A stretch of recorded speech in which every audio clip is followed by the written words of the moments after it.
You're listening to the Maritime Gardening Podcast, episode 111, brought to you by Vessi Seeds and Safer's Gardening Products. Well, folks, today it's a beautiful June morning out here with the black flies and the mosquitoes and all that sort of stuff.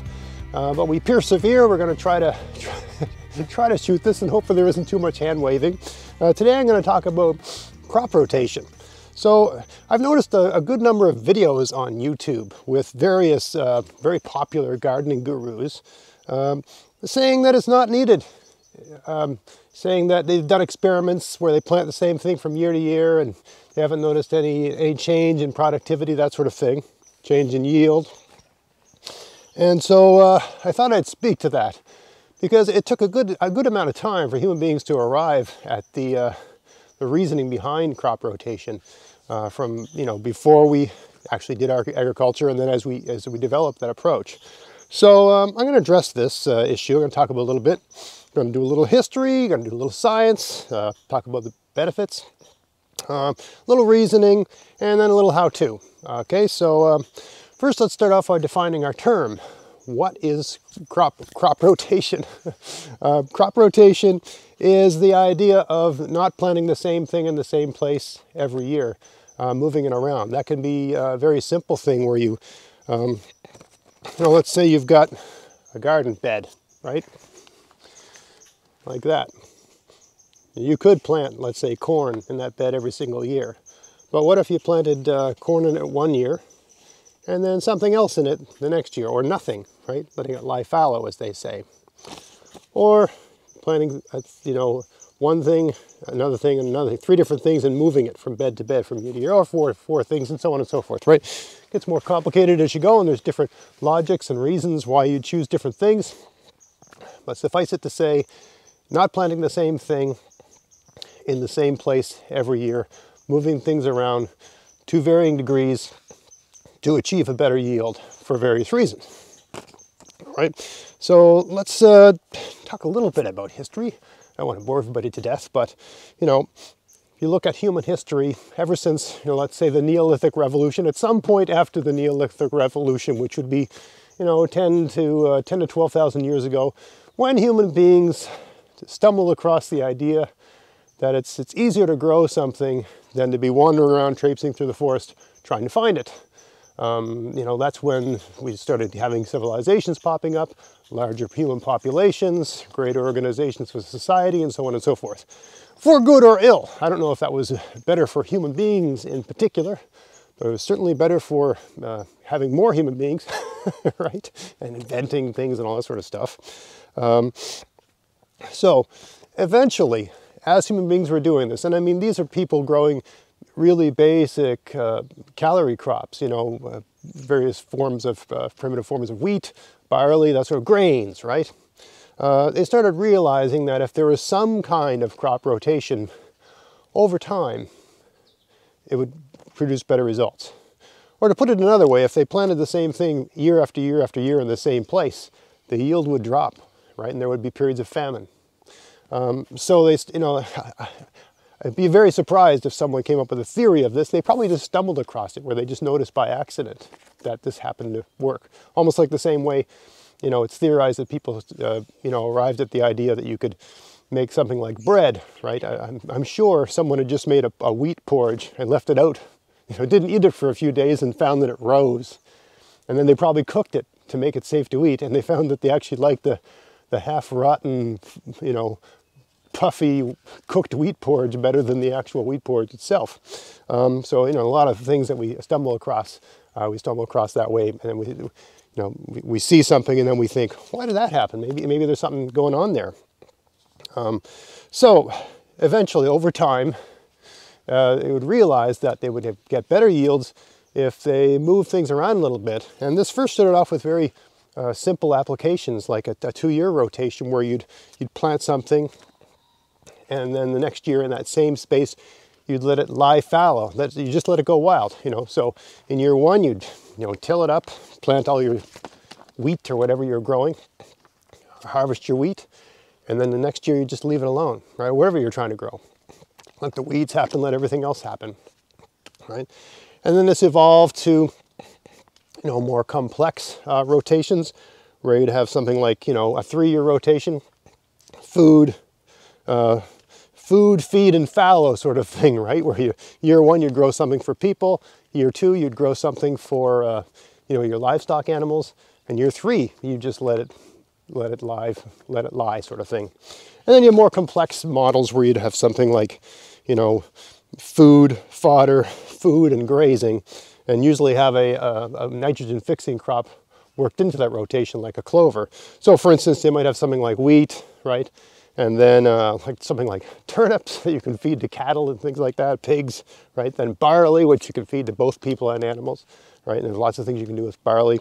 And then they'd plant something like clover, which is a nitrogen fixing crop, and they just put the animals out to pasture and let them graze on it. So it's a pretty easy, instead of bringing the food to the animal, you bring the animal to the food, right? Let them go for it. So, you know, these sorts of things, you know, evolved over time. And then of course, you know, as we got into the 20th century, we started saying, well, we don't need any of that. All we got to do is till it once a year and hammer it with fertilizer and everything will just work out fine. But then over time, that was found to be problematic as well, because you kind of really, you're not bringing in a lot of organic matter, you're depleting your soil. Problems arose from that as well. So nowadays, we've sort of got a multifaceted approach. As I understand it, in modern agriculture, they do use fertilizers, but they also rotate crops a little bit and apply a little bit more, you know, a multifaceted approach to this sort of thing. Well, what does any of this have to do for the home gardener, right? Because you're not growing grains, you're not feeding civilization, right? You're just trying to have some nice plants in your backyard.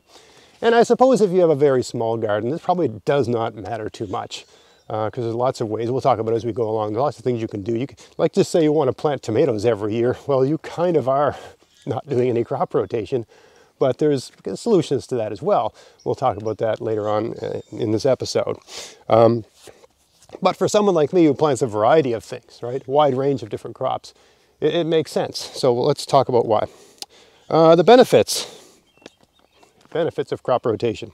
And I apply it in my garden, anywhere from a 4-year to 6-year rotation. So in any one bed in my garden, when we're talking about annuals here, not perennials, that's another category, and I'll talk about that too as we go along here. Where it comes to annuals, nothing gets planted any more often than once every 4 years.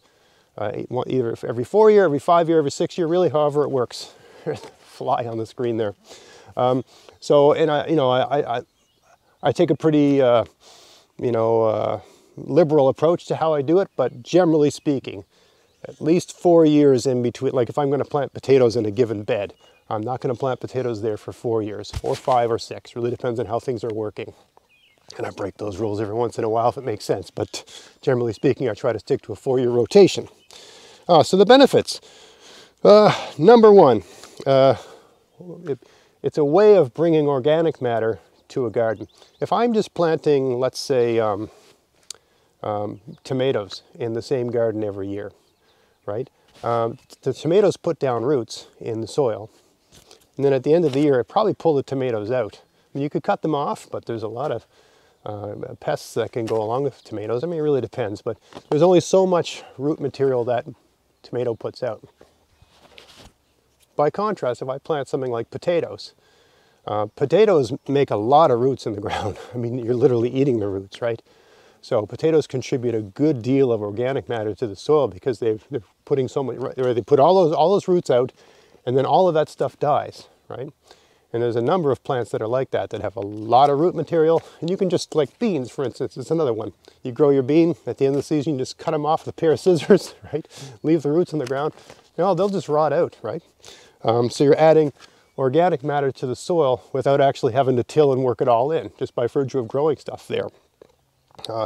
Number two is the fact that some plants have deep roots and some plants have shallow roots. So if I'm planting a shallow root plant in the same garden every single year, it's drawing all its nutrients from the top, let's say 3-4 inches, right? Whereas if I rotate that with a deep-rooted plant, a carrot or whatever, something that goes down, right? That plant, sure, when it's young, it's going to be drawing its nutrients from the top layer of the soil. But as it grows and as that root goes down, right, it's going to be drawing its nutrients from way down deep in the soil. So it's not going to be putting the same pressure on the top layer of the soil as it is, as would a shallow rooted plant. So there's an advantage to switching those things around, right? It just gives the top layer a break, especially if you're using a system like me, where your top layer is perpetually being replenished, although only to a small degree, but still, by virtue of the fact that you have a mulch over your garden, and that mulch is perpetually breaking down and being worked into the soil, right?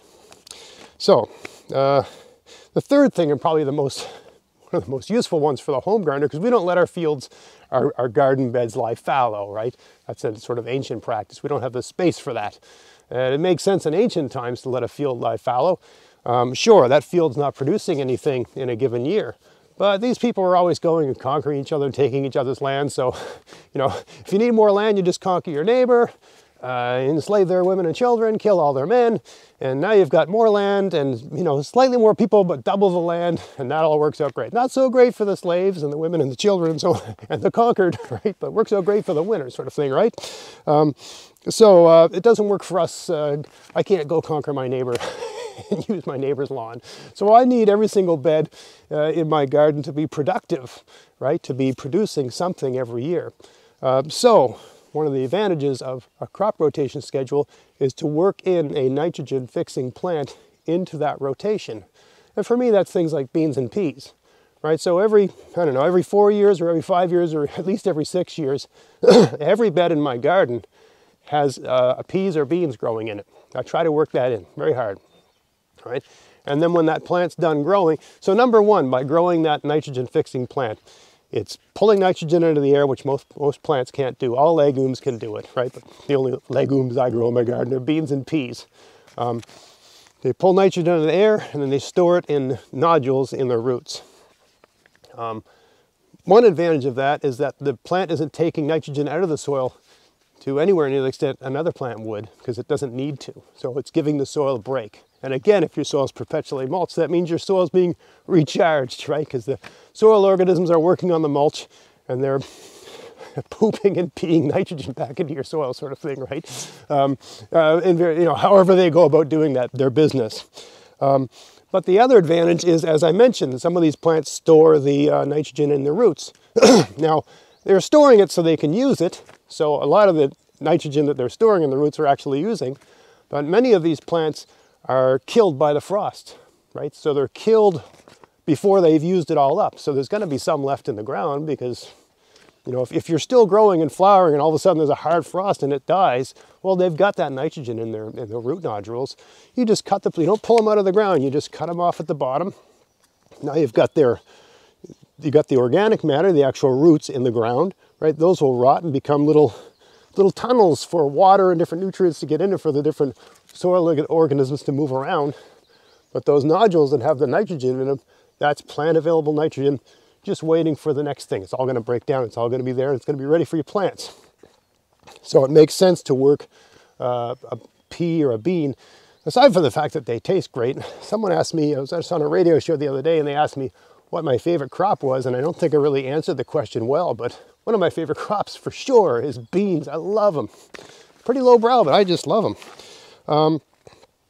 Soil fertility. The other main advantage of crop rotation is its ability to help you deal with the various kinds of pests and pathogens that can attack your plants. And you achieve that by just simply disrupting their access to your plants. So if you've got a pathogen that is specific to squash, right, it's probably going to stay in the soil over the winter. And these different pathogens and pests, they have certain life cycles, especially pests can move around, right? So with pests, you're just making it a little bit more difficult for them to find their favorite thing, right? But with a pathogen, they really can't move around. Not to the same extent as pests, they can't pick up and fly, sort of thing, right? So they're going to stay in the soil. Some pathogens can wait in the soil for 7 years, but some can only wait for a year or two. So if you've got a 4-year rotation, a lot of those problems, they're just going to die in the soil, right? And the next time you plant that, let's say you've planted a potato in the soil and there's a pathogen that very, very minor. You notice some of your potatoes are messed up a little bit, and there's a very minor attack like that, and then you don't plant potatoes there for another 6 or 5 years or 4 years. chances are that pathogen will just die waiting, right, for another chance, right? Because nothing lives forever, right? These things aren't immortal, right? Some things are worse than others, right? There's white rot for garlic, I think, can persist in the soil for 7 years, right? So that's always a risk. But anyway, a good deal of pathogens can only survive a season or two, and then they're basically just going to die waiting for the thing they like to attack to reappear. And that's a great reason to do your crop rotation. For pests, I mean, you're just making it harder. You're mitigating the situation. A lot of them they've got mobility. They can pick up and fly. They can walk. They can crawl. They can move from place to place. But if you have this pest that really likes one thing, and it places its babies right where that thing was, so they'll be ready for it the next year, and there's none of that thing there the next year, it's going to have some effect on that pest population, right? You're making it harder for that population to proliferate, right? Which minimizes your need for pesticides, or whatever means you use to deal with the pest. It's a lot easier to just move the crop and make it harder for the pests to find it, right? It's just that population is not going to proliferate if that's the case. Now, speaking to some of the reasons that these various YouTube gurus give for not needing to rotate plants. Number one is, hey, perennials aren't rotated. You plant an apple tree in the ground, it's going to be there the rest of your life. It's going to get better every year. So they don't need it, so nothing needs it.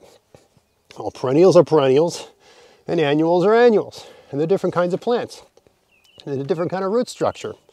If you think about a perennial, it's got usually deep roots and expanding roots, right? So every year, the roots are finding new soil, right? Think about that. Every year, the roots are finding new soil. Sure, the perennial is going to be susceptible to the same pests year after year, but a lot of perennials, have evolved and adapted to be resistant to a lot of pests. Really depends on what it is, right? Certainly wild ones. But there are still pests that can take out whole forests, right? So, I mean, nothing's invincible. But, the perennial is adapted to be in the same place from year to year, right? It has a long lifespan, and it's able to find new soil every year by spreading its roots out, right? And, it's getting more energy, it's going higher, all that sort of stuff. Your annuals aren't in that same category. They're growing in the top, 2, 3, 4, 6, 10 inches of soil, right? They're using the same thing every year. It would be rare. Many of the annuals we grow, it would be rare to find a field of those things in a forest, right? It's kind of an artificial situation. I don't know that you'd come across like a field of carrots in a forest sort of thing. You'd have something like a wild carrot, but that wouldn't be like the carrot in your garden, right? Something that a pest would be much less interested in than your juicy, sweet, high sugar content carrot, right? So that's the argument against the idea of the perennial. They have deep roots, they have ever expanding root systems, so they're always finding new soil. Right? So in a sense, the idea of crop rotation is you got squash in this soil, and now it's in this soil, and now it's in this soil. You're bringing the seeds to new soil every year, right? The perennial finds new soil every year because it sends its roots out further. The other argument is that you don't need to do it if you're adding a half an inch or an inch of compost to your garden every year. And I agree with that if you want to do that work. But when you think about that, yes, but you're bringing new soil to the plant. So if I grow tomatoes in the same place every year because it's the nice, sunniest, shiniest, warmest part of my property, and I add an inch of compost every year, that's probably going to work for a long, long time, right? But I'm bringing new soil, right? It's still crop rotation in a sense. I'm bringing new soil to the plant. Instead of bringing the plant to new soil, I'm bringing new soil to the plant. That compost. Right? In a sense, it's like you're adding fertilizer, just a very slow release fertilizer. But it's better than fertilizer because it's got the organic matter and all that sort of stuff, right? But you're bringing new soil to the plant. Now that does nothing to, mitigate pests and pathogens. That's a risk you got to take. With something like a tomato, you can just choose varieties that are unbelievably pest and pathogen resistant, right? We've got so many varieties of tomatoes, and so on and so forth, right? Depending on whatever thing you like to grow. If you do a lot of research on that thing, you'll find that there's varieties that are always developing that are more and more pest and pathogen resistant, right? So that's an option for that as well. But that's the, so yes, that will work. But understand that you've got to bring that in. For someone like me who's got 54, the equivalent of about 54 by 8 beds, adding an inch of soil to every single one of those every year is a pretty, it's a pretty laborious prospect. It's not that I couldn't do it, but I'd have to make the compost and I'd have to move it around, all this sort of stuff. I find it easier just to mulch the beds, but that's my system. You use whatever system works for you. Yeah. Both of these ideas of the perennial not needing rotation and adding compost every year to your soil, it's all about bringing either the plant's getting new soil by extending its root systems, the perennial, or you're bringing new soil to the plant, right? For me, the crop rotation idea is a lot easier because you're just changing where you drop the seeds. I dropped the seeds here this year, now I'm going to drop them over here. Now I'm going to drop them over there. Right, you're bringing the plant to new soil. And sure, another argument I've heard is that, well, all plants need the same thing, right? They all need nitrogen, NPK, nitrogen, phosphorus, potassium. Yes, they all need those basic things, but they need more than that. Some need greater amounts of this or greater amounts of that, right? Some have deep root systems, some have shallow root systems. Right? So some have different, needs in terms of light, all that sort of stuff. But every plant has in terms of the micronutrients, some plants need slightly more of this or that. And some plants are heavy feeders as well, right? You think about a plant like a corn. There's a plant that takes a lot of nitrogen out of the ground. It's a grass, as opposed to growing beans, which take no nitrogen out of the ground. Well, the only nitrogen they take is the nitrogen they pull out of the air, right? So sure, they all need NPK. But they're all different in the way the amounts they need, the amount they take, and the effect they have on your soil. So it still makes sense. Now let's talk about how to do it. Hopefully I've made a reasonable case for it, just easier way to do it, and it makes a lot of sense. The most important thing is to understand the different families of vegetables. So sure, a carrot and a parsnip are two different things. But from a crop rotation point of view, they're the same thing. Okay, they're the same family. Now, I'm going to lay out a number of these different families for you. And the main thing is, if you're going to try to do some sort of crop rotation, and every year I do a garden plan video. I usually do it in January or February where I show where everything was last year and where it's going to be this year. You'll notice I move everything around, try to keep it on a 4, 5, or 6 year rotation. And what I'm trying to bear in mind when I'm doing all of this is what family of vegetable was growing there last year, what family am I going to grow there this year. Now, all of these families have big Latin names, and I was going to write them all down and use them in the show, but you wouldn't remember them anyway. I'd have to write them on the screen because you wouldn't be able to spell them for my pronunciation, which would probably be wrong. And then only a tiny fraction of you would actually look them up anyway, right? So, if you're interested, you can Google it. It's pretty easy to find. So I'm just going to use really simple terms, and you can, research this on your own and expand your knowledge as you see fit. But so for one, we have like the carrot family. Things that these are not formal terms. These are just my terms, okay? Basically, things that are like carrots, and they're in the same Latin family of plants, right? Things that are like carrots. So you got carrots, celery, cilantro, dill, parsley, and parsnips. They're all the same thing from a crop rotation point of view, right? They have very similar needs. They're similar in what they take out of the ground. They tend to have similar pests that are interested in them, similar pathogens that they're susceptible to, all to varying degrees, even within the different varieties, right? Then you've got your cabbage family. Some people call it brassicas or cole crops or crucifers. So you've got, cabbage, broccoli, kale, radishes, Brussels sprouts, turnip, collards, cauliflower. They're all the same thing, right? That family, right? And then you've got your legumes like peas and beans, right? I suppose you could plant lentils if you get those things to grow where you are. But all those things, lima beans, all that sort of stuff, right? They're all the same thing, and they're crucial, right? You should try to have at least one of those things in a bed about every 4 years or 5 years, right? That really gives the bed a nice break. Peas and beans.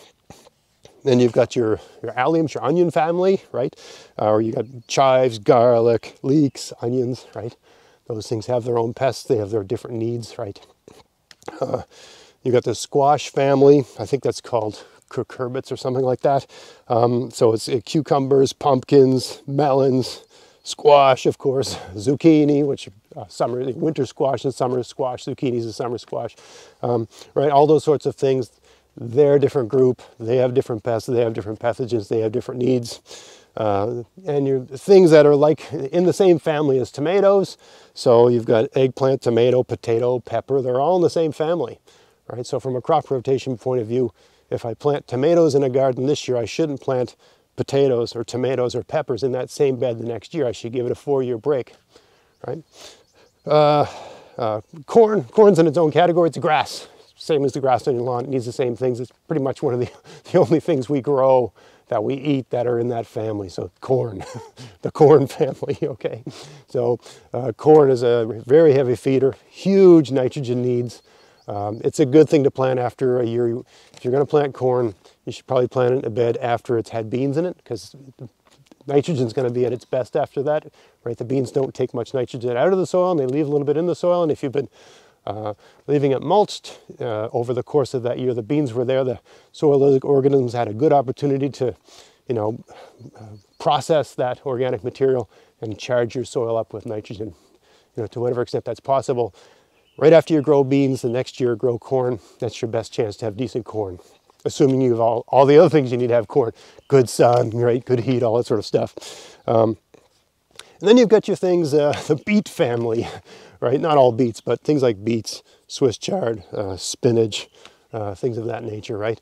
Those things are their own family as well, and they're different. You notice their seeds tend to look kind of similar, right? And they have similar growing patterns. They're bitter. When you eat them raw, they have a bitterness that's kind of similar all through. That sort of dry taste you get in your mouth. If you're sensitive to it, oxalic acid. I've always found beets, spinach, and Swiss chard tend to be the most, of the greens I plant, they're the more pest resistant, probably because of that high oxalic acid content, right? So again, there's fancy Latin names for all of these, and some people are going to write them out in the comments to show how smart they are, and that's great. Please, I invite you to do that to save me from having to do it. Read the comments. I guarantee you someone will take the time to do that. That's great. Bearing all of those different families in mind, right, of different kinds of plants, it's really worth your time every year to make a note at the end of the gardening season where everything went. Draw it. I mean, you can do like me. I just go up a hill, and my garden's at the base of a hill. So I can take a picture of a thing from above, and I just put the picture on my computer, and I just label everything. So I know where everything was. And generally, the system I'm trying to evolve towards is that whatever was planting in, my garden's on a slight slope. So whatever was planted there the year in a given year, I move it down one. Everything's going downhill. When it gets to the bottom hill, it goes back up to the top, right? Or maybe when it gets to the bottom of the hill, like think of my garden like a grid, a big rectangle with many different rectangles, right? So I go corn, corn, corn, corn, corn, corn, corn, corn, corn, corn, right? Different beds, corn, corn, corn, corn, corn. So it runs through the whole thing.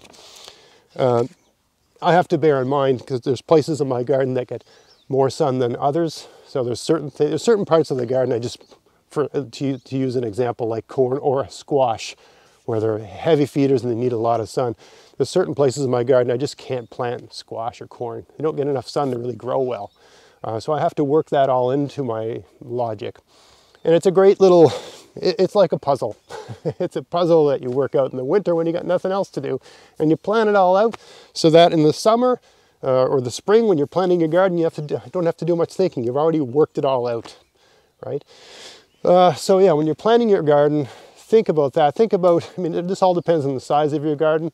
It speaks to the argument for having at least 3 beds or 4, right? And having a legume run through that system. Right? So you have 4 beds. Every year one of those beds has beans and peas in it, right? And then you've got the other, you know, you got to look at what you like, right? Everybody likes tomatoes, so you're going to have one garden that's got tomatoes in it, right? You're going to have another garden that's got, you know, carrots or whatever, things like that, right? If you want to add potatoes to the group, you know that you got to add an extra bed, right? Because potatoes and tomatoes are the same thing. From a crop rotation point of view, they're the same family of plant, right? So you got to think about all of that. And of course, you can break all of those rules and you're just running a risk. That's all. It's a risk. I don't know what the risk is. It might be 1%, which is good odds. It might be 50%. So, you know, that's the thing people don't understand risk. You know, if it's a 2% risk planting potatoes the year after you plant tomatoes, then that's pretty low risk, right? That's better odds than the lottery ticket you buy every week. But if it's, you know, 30% risk, 40% risk of losing the whole thing, then you need you know, more beds and more rotation. Okay, because I know there's going to be people that comment, say, I've been planting the same thing here for years and years and years and it's worked out fine. Yeah, well, there's a risk, and every year you've avoided that risk. You know, there's things I do when I drive to work every day that are risks. Right? I tend to be, anyone that knows me would say I'm an aggressive driver. So I take risks. You know, knock on tree, I've never had a car accident. Well, I had one when I was like, you know, 16 or 17, but other than that, as an adult, I've never had a car accident, and I've always been an aggressive driver. Doesn't mean I can't have one tomorrow, right? I'm taking a risk. It's a relatively low risk, but it's a risk, right? So that's all about risk. If you've been doing something year after year and it's worked out fine, it doesn't mean that crop rotation makes no sense. It just means you're taking a risk and you're getting away with it. Right? So, you know, that's all that's going on there. So it's not not a very sophisticated thing. For me, it's just simpler and easier, because what's the work involved in putting the seeds here this year and putting the seeds there next year, right? Also, for something like, think about a potato, where when you dig up your potatoes, you really, you know, it's almost like tilling the soil. So if you planted potatoes in the same place every single year, you'd be turning that soil over to a fairly large amount every year. If you're a no-till gardener, you want to avoid that to as much as an extent as possible. So by working your potatoes into a 4, 5, 6 year rotation, that soil only gets turned over every once in a while, right? So it gives the soil a little break. It lets all the different fungi and soil organisms go about their lives relatively undisturbed. Because the year you pull the potatoes out, you're you know, creating a disaster, right, in their soil. And they'll recover from it, but not if you're doing it year after year. So one more reason to move things around. Anyway, I think I've fleshed out the topic of crop rotation, why I do it, why I think it makes sense, and, you know, why you might not want to do it and why you can get away with not doing it in certain circumstances. If you enjoyed this video, please check out my sponsors, Vessi Seeds and Safer's Gardening Product. If you go to Vessi Seeds, use my coupon code GAVS21. You can check the description box here, the show notes for the details of that, generally speaking. If you place an order and include at least 1 pack of seeds in the order, you get free shipping using the coupon code GAVS21. Safer's Gardening Products, you can buy this stuff everywhere. I use it in my garden when I need it. The main things I use are slug and snail killer, Safer's End All, it's just a spray, insecticidal spray. And when I need it, BTK, which is a bacteria that wipes out various kinds of caterpillars. Safer's Gardening Products is Safer's, or Woodstream, the 2 different company names. Really what they aim to do is provide solutions for pests that are minimally impactful to the environment. That is to say, if you're an organic gardener, like I am, right, you have a real bad pest problem, all the organic means of dealing with that pest don't seem to be working, you know, slug traps and picking them off and different things like that. They're providing a pesticide that, you know, the active ingredient in that is either, it's specific to the pest you're trying to take out, and it breaks down in a manner that is not going to adversely affect the ecology of your soil environment, okay? So that's the logic behind that. And that's why I'm okay with using it. Both of these sponsors, by the way, they didn't come to me, I went to them. Okay, said, hey, I use your stuff. I think it's great. I have a podcast. I have a YouTube channel. How about I mention your stuff and, you know, you give me some money. That'll help pay for the camera and the recording equipment and the software and my time and all that sort of stuff. And they said, sure. And both of these companies, by the way, I have to say, they've been utterly hands-off in terms of my content. That is to say, they just let me do what I do. They don't tell me what, they're not micromanaging every episode. We don't like what you said here. We don't like what you said there. They've been great. They just let me do my thing. I mention them. I tell people, like I'm going to do right now, if you want to help support the channel and everything I do, buy stuff from them. If they sell something you need, buy it from them, and that'll help support my show. That'll help support everything I'm doing here. So that's all, that's pretty much the only deal I've got with them. And I get enough money to cover all the costs that go along with that. And a little bit extra just for my time and that sort of thing. So it motivates me to keep making these videos and stay with it. So I hope you found that interesting. If you did, please like, share, subscribe. Check out my podcast, maritimegardening.com. Until next time, get out there, get at it, have fun in your garden. Thanks for watching.